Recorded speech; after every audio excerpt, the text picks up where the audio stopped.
Shalom, and welcome to Keeping the Shul Lights On, a podcast about the challenges of operating a synagogue, creating a Jewish community, and the hard work and efforts of a congregation's executive director and Jewish organizational leadership. Brought to you by Shul Marketing. Concerned your congregation and community are not responding to your Shul marketing? Discover the strategies to connect with them, reach them where they are, and develop the results your leadership is seeking. Here is your host, Howard Walpoff.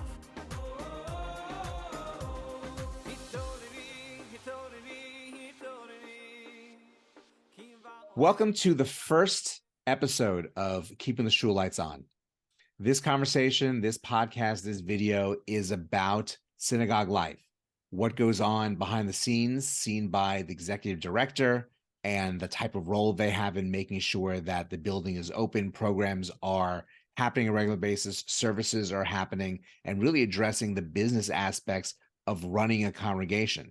But also, we are going to have guests that talk about bringing people into synagogue life, outreach of Judaism, and how that has changed throughout time, and what Jewish life is like in 2023, whether it's within the synagogue, whether it's outside the synagogue, and finding different ways to bring people in to a comfort level of their own Judaism. So I'm going to have different types of guests, but I'm very excited about my first guest because she is the executive director of my own synagogue in Jacksonville, Florida, the Jacksonville Jewish Center. Her name is Jennifer Smith. And Jennifer, welcome to our conversation. Thank you. I'm looking forward to it. Well, I'm very excited to have you here to learn a lot more about you. I know I see you on a weekly basis. I've learned a lot over the time that you've been as the executive director of our congregation, but you've been involved in Jewish life for a good part of your career. So what excited you about that, and how did you get started? Sure. So I went to law school and I got my certificate in governmental affairs, worked in the California legislature for a couple years, decided that it was just too far away from home, and moved back to Atlanta kind of on a spur of the moment, and needed a job while I was going to take the bar in Georgia, and called my friend who was the HR director at the JCC in Atlanta and said, need a job. It doesn't matter what it is because I have to study. And I started working, at the J and studied for the bar, passed the bar. My mom was working at the day school at the time, and so set me up with a bunch of her attorney friends in the community. And every one of them said to me, so tell me what interests you about what you're doing now. And they all looked at me and said, you can't be a lawyer. Like, you need to stay where you are. Like, law will make you happy. And I was like, okay. And so I stayed at the J in Atlanta for 8 years until I met my husband. And when I moved out to Austin, I applied for some jobs in the Jewish community, some jobs in government. But when I moved out, the first weekend, the job at the synagogue there opened up. And I knew when I was interviewing for that position that I could do the job well, because there's not a whole lot of difference between working at the J and working in synagogue life in terms of the questions they were asking me and the things that I had done. So 12 years in Austin as the executive director, and I again decided that I needed to move closer to my family. We did the 5-hour radius from Atlanta. This time, though, I really only looked for jobs in the Jewish community because I felt that was where I wanted to spend my life. I knew the job well. I knew I could do it. And so I was fortunate enough that this job at the Jacksonville Jewish Center opened up because I came here as a kid for Kadima and USY conventions. And I had a lot of memories and connections. And there's a lot of connections between Jacksonville and Atlanta. And so it was lovelier for me because I got to come into a community where I had already felt part of the community. Because of those connections. So I got to use my expertise in a place that really reminded me of home and was also within driving distance of home. Well, it's great when you find, first of all, from all the things you covered, the thing that you like doing, just being able to go in, day out and find something you enjoy and really makes a difference to your day. But you really had a great experience as an executive director. So, first question I have for you with that is you were at the same synagogue for 12 years. How did the job change over that 12-year period from the one that you walked into? I think it changed in a couple different ways. Some of it was I knew more about what I was doing by the end. Um, when I walked in the door, I was there were 5 executive directors in 4 years before I started. Wow. So I came in with a lot of information of working in the Jewish community, which I think helped benefit. I mean, I did the budget, budgets, marketing, all of those sorts of things, facilities. And so I walked in with knowledge and was able to clean up a lot of the systems and create new systems based on, where I came from. Um, and by the time I left, those systems were in place. Staff, we still were having, I mean, we're still having financial issues. Part of it is that Austin is a very transient um, community, whereas, or some people grew up there, but it was much different. You came to UT, you stayed for a few years, you left. You might have come back because you liked it. Whereas Jacksonville is very multi-generational. And so that was a big difference. There were a few of the people who were there multi-generational, but it wasn't as much. Um, the building was much older. So building issues were definitely a bigger issue there. Um, I spent a lot of time on the roof learning about our HVAC systems. We had a very small staff. And I feel like we'd gotten into a rhythm and we knew what we were doing, and we were still growing. I mean, we weren't shrinking. Our membership was still good. Our preschool was growing, expanding onto the second floor. um, so the issues were a lot of the same things, but I think that I was able to handle them better and differently with what I learned about the community. um, and so I think that's where that difference kind of came in. um, it really set me up for success here, though. Which really is good because the role of executive director is a very large role. Mhm. It's not just, I guess, the professional leader of the business part of the congregation, and but you really are the one of the chief communicators internally to the members, as opposed to somewhat externally that the rabbi is in their way. And you have lots of different departments that you are supervising and maintaining and monitoring and analyzing budgets for. And because it really is a big, you're running a corporation for the most part. And how did that experience of 12 years at one synagogue help you get started with a new one and handle your day to day as you've now been with the Jacksonville Jewish Center for quite a while? Yeah, I mean, it's interesting because there I didn't have the staff that I have here. So I knew everything about everything. I, did the security. I helped make sure the marketing happened. I did the budgets. I even cut the checks. So it was that allowed me to come to a synagogue that was larger, that had a facilities director, that had a security director, that had an accounting staff, a marketing person, and be able to understand each one of their jobs. And so I no longer had to do that. I no longer got the 2 o'clock phone call when the alarm went off in the middle of the night. I no longer had to drive down to meet the police. Um, you know, Probably the first hurricane that I was here, hurricane, it wasn't a real hurricane. We just thought it was going to be a hurricane. One of the trees fell. I didn't know about it until Monday because my facilities director took care of that.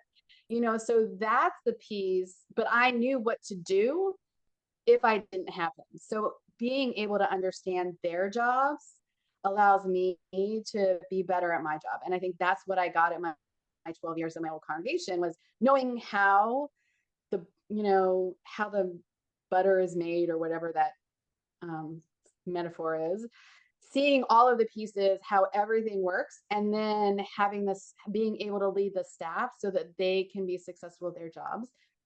I can fight for them and agree with them, and go and say, no, this is why we need to do this now, and this piece of machinery cannot wait to be replaced. And having all of those conversations. And I think that's what that brought me to, was being able to work in this larger community with a fuller staff, because I understood all of the little pieces behind the scenes. It's really great when you pick up those lessons all throughout the handling different situations in your career, and it helps you when things are not as planned. You mentioned specifically the weather here thankfully we're in North Florida, as opposed to the issues that happen mostly in Central and South Florida. But during your time, we've had to deal with a couple of hurricanes that thankfully passed us on the coast, but still affected life, Yes. and tropical storms. And those are very different than a power outage that might happen as you're planning a big event. Right. But still, it comes to the bucket of, how do you handle the unexpected when it now is thrust upon you? Right. Well, and when you look at my first year at the center, the second week that I was here, the roof collapsed in the preschool, hitting a sprinkler and flooding the whole preschool. I didn't know enough. I'd only been here a week. I didn't know who to call. Luckily, I had folks who knew exactly who to call. But so that happened. Then there was a month later, we had the almost hurricane. A few months later, we had our head of school leave early. And a few months after that, the pandemic. So my whole first year was dealing with the unexpected rather than the day-to-day kind of things. And when you have a school that gets displaced, the whole preschool had to be moved. Luckily, our campus is big enough, our building is big enough.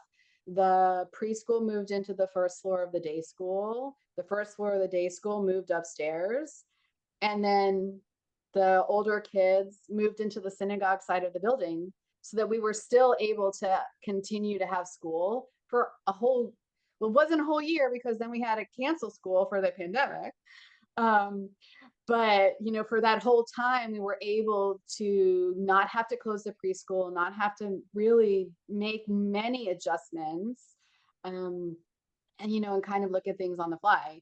I think all of the renovations happened a lot faster once the pandemic hit, because those businesses were allowed to continue doing their work.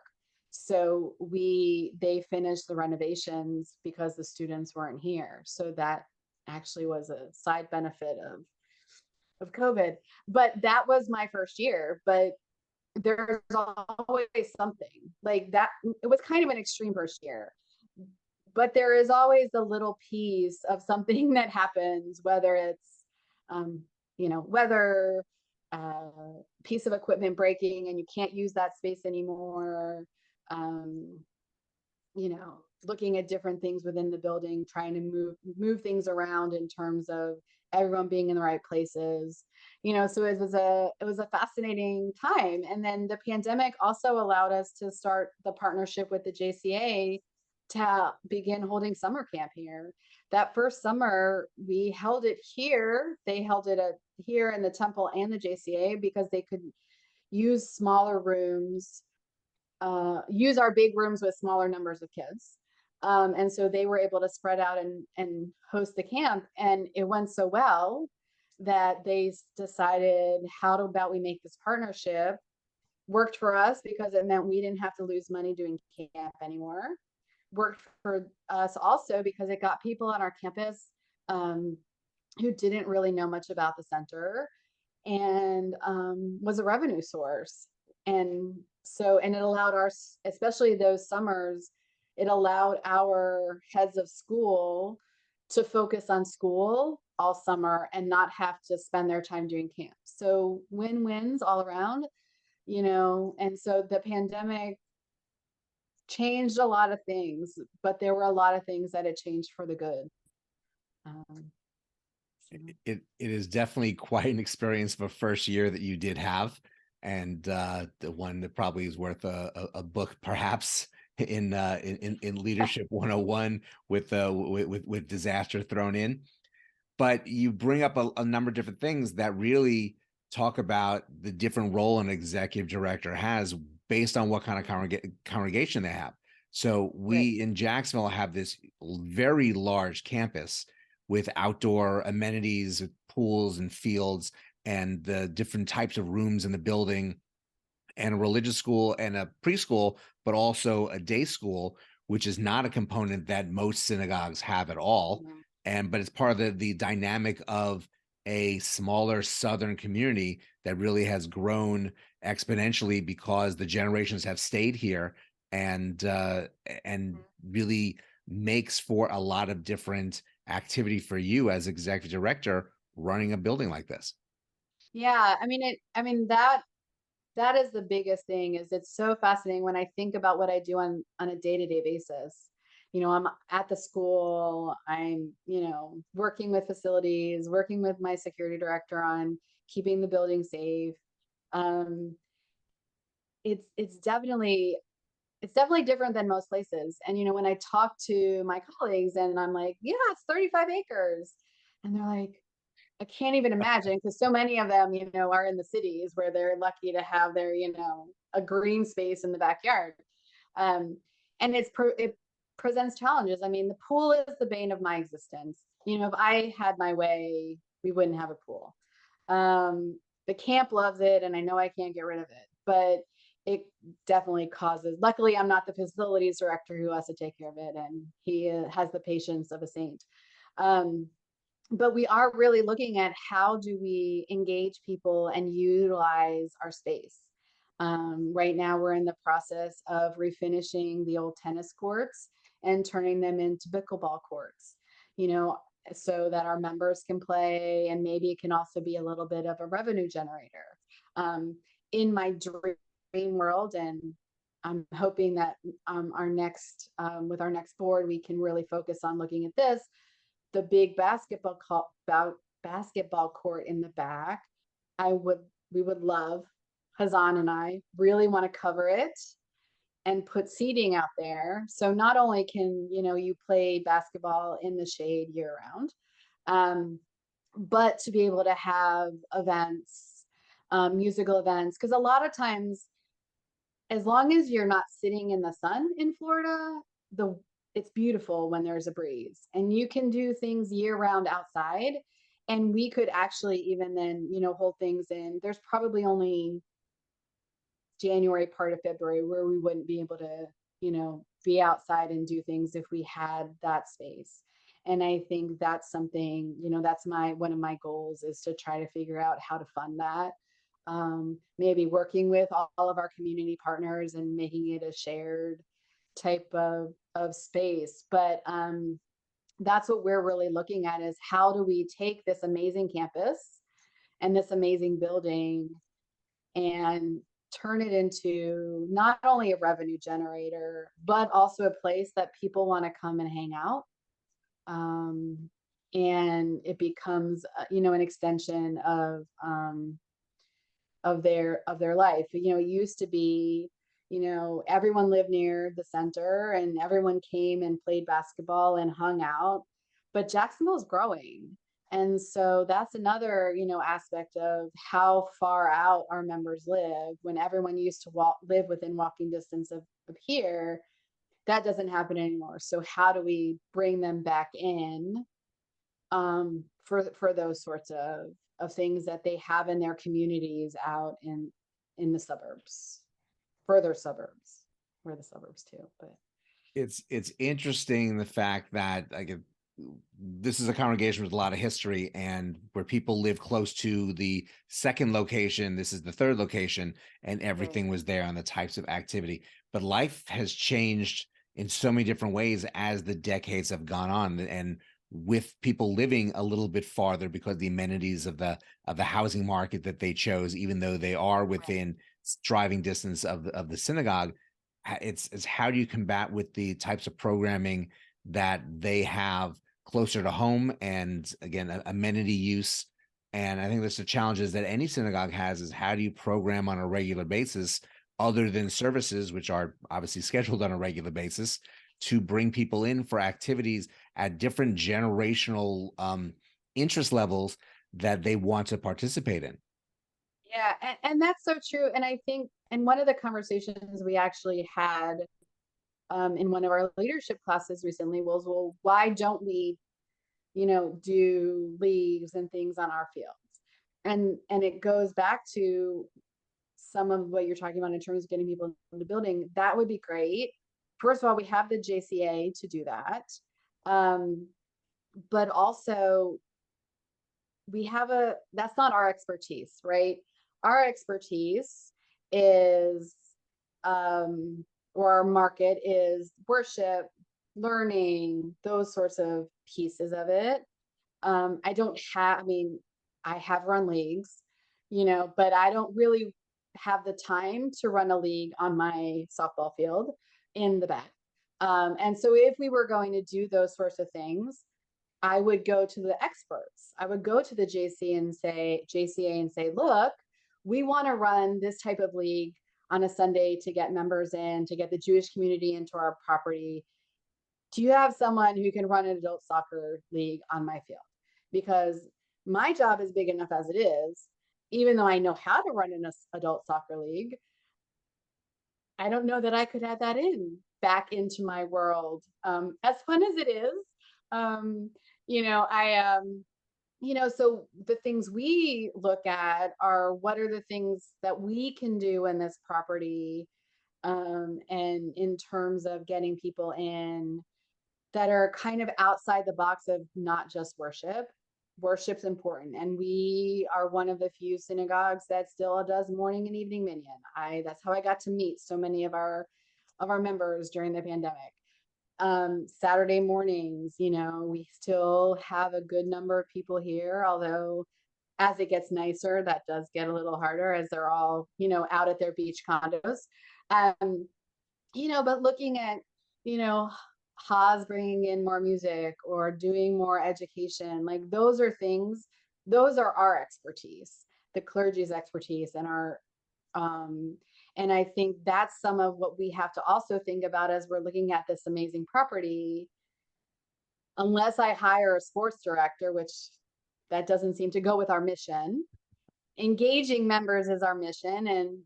And so if I want to do that, I'm going to reach out to the experts. But, and I think that's what we need to kind of remind folks about, is what we want to do on the fields is we want our members to stay after Shabbat and play a game of kickball. We want them to stay after services and swim in our pool in the summer when it's nice enough to do that. We want them to maybe come to a Havdalah in the backyard with the bonfire, making s'mores, all of those sorts of things. And how do we get them onto our property, just back here, for the things that interest them? And that's a lot of what we're, working on figuring out now. We're good at the worship part. We're good at services. We're pretty good at education. Adult education is where we're trying to, have more of that. The pandemic has been hopeful in that we were able to do stuff online, but now everyone's doing it online. And so it's getting people to want to leave their house at 6:30 or 7 o'clock at night to come learn, when they're sitting at home and they're comfy, and why should they leave? And so we also need to look and say, well, maybe that engagement is teaching something online so people can be in their pajamas and have put their kids to bed and are just ready to learn. And I think those are some of the things that we're looking back at, is not going back to during the pandemic, but I think we learned a lot of lessons about how people want to engage and when they want to leave their house or not, and And especially now that people are moving further out, 30 minutes isn't that far, but at 9 o'clock at night, not everyone wants to drive 30 minutes at 9 after you've been sitting in a class for a couple hours and working all day. So how do we bring them what they need where they're at? Like, and we're talking about doing some Shabbatot at the beach. So, making a Shabbaton for the weekend. There's a Friday night dinner aspect and a Saturday morning service on the beach, and then maybe Havdalah, and reaching out to different age groups. It's because especially there are certain times a year where that's where our members are. They're staying in their condos out of the beach, or they're willing to drive the 30 minutes to be on the beach because they're doing that anyway. And let's start their morning with some prayer or end their day with Havdalah. And I think we're going to do a lot of looking to be where people are at and engaging folks that way. Because while we're sort of central-ish in Jacksonville, if you hit San Jose Boulevard on the wrong time of day, it could take you an hour to get here. So, and that's even living, right down the street, not very far. So, those are things that we have to look at too, because not everyone engages with the synagogue through worship. And I think we need to be okay with that as long as they're engaged in some way. Not everyone agrees with me, but that's something that I believe in. And it makes sense. And it makes sense when you have a large community with lots of different interests, different demos, different types of people to address their needs to.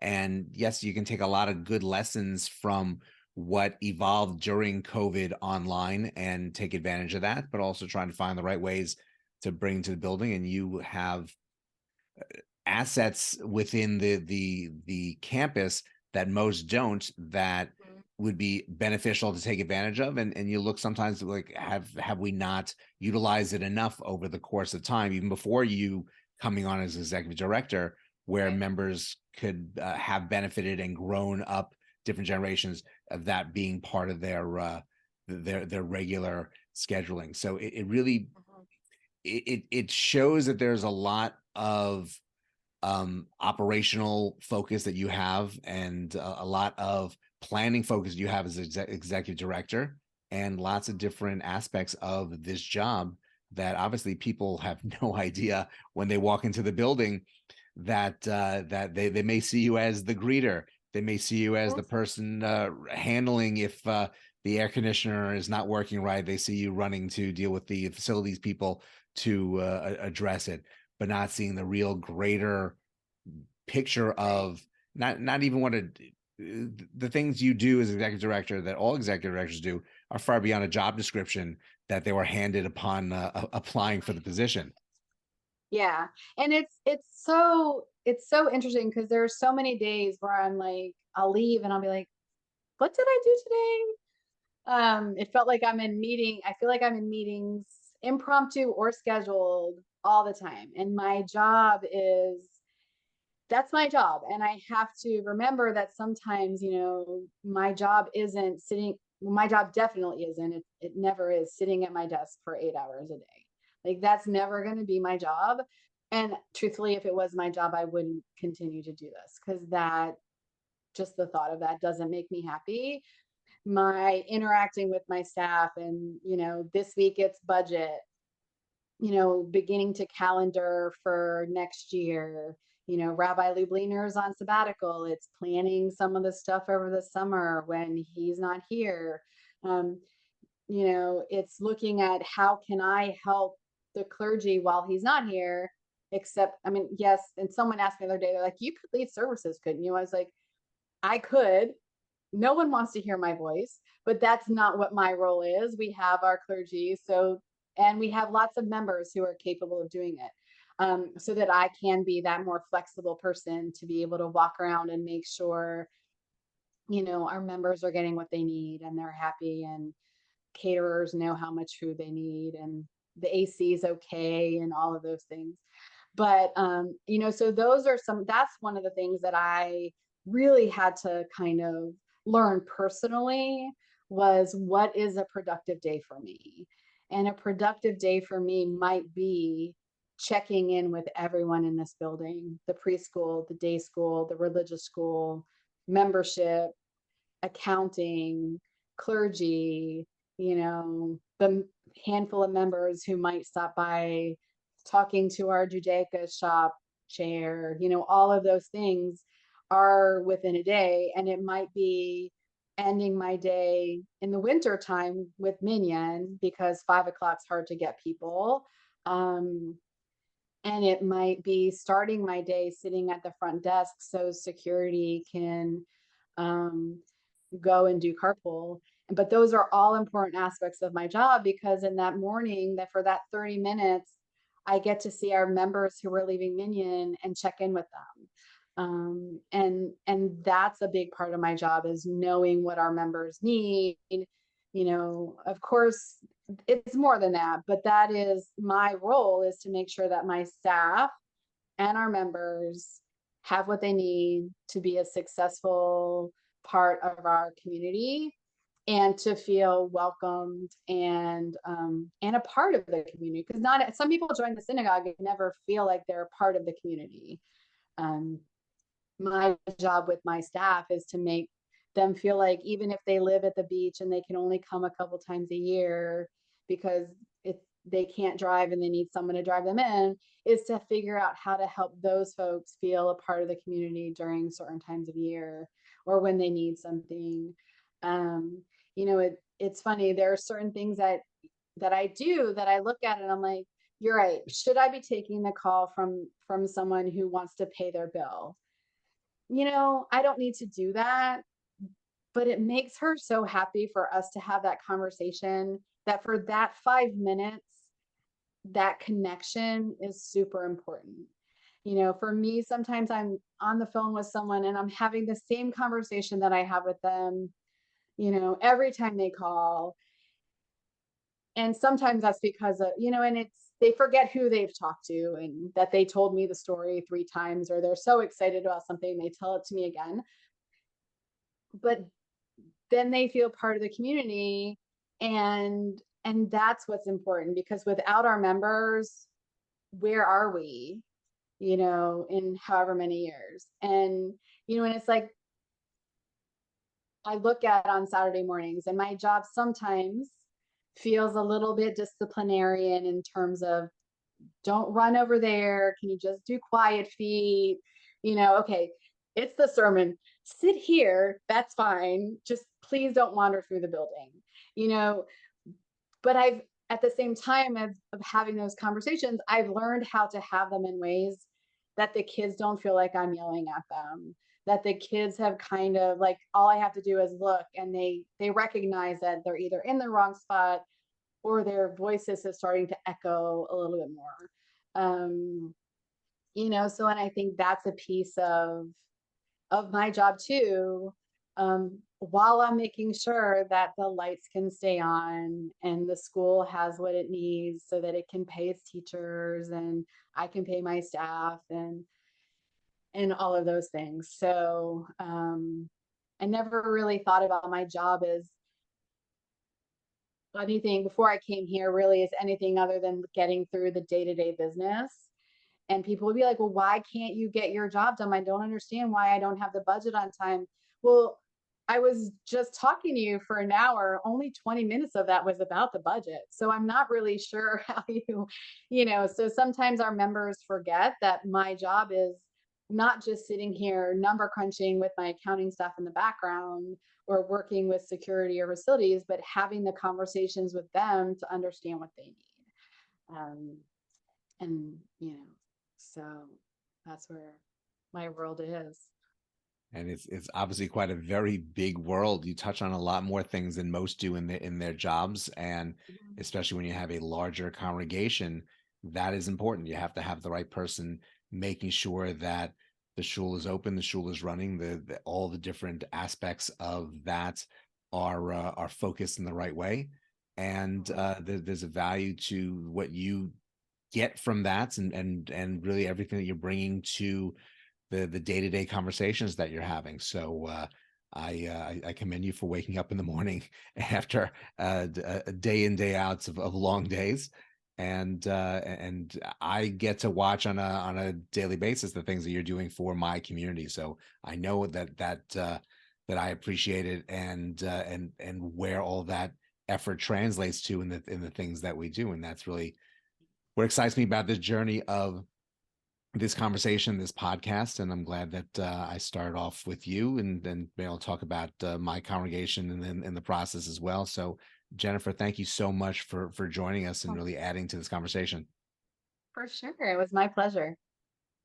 And thank you all for joining us as well. This is the first of many conversations talking about how you keep the shul lights on. It's not just the lights, it's all the activity in the building, all the different aspects that are important to make sure that you are addressing on a regular basis, so that activity happens and services happen, and the congregation exists on a day-to-day basis.